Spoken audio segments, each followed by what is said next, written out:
আসসালামু আলাইকুম গাইস, আমি আজকে আমার নানা বাড়ি এসেছি। আর ঈদের দিন এসেছি, আজকে সহ 2 দিন হলো। আর আমি এতদিন ব্লগ করতে পারিনি। তারপরে একটা ঝামেলায় ছিলাম। আর এখন টিকটক করতে পারছি হালকা হালকা।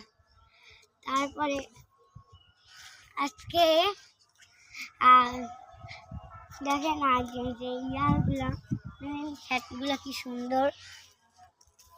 তারপরে আর একটা ভালো কথা কই, আজকে রাইয়ানরা আজকে আমার নানা হয়েছে। হ্যাঁ, আমার আম্মু রাইয়ান। আর আরো আছে মানে আসবে, আর কিছুক্ষণ পর আসবে, তখন দেখতে পারবেন। আর এই যে আসতেছে আপডেটে আসছে মানে। আর শুনেন, আর আমার এই ভিডিওটা লাইক, সাবস্ক্রাইব, শেয়ার করবেন।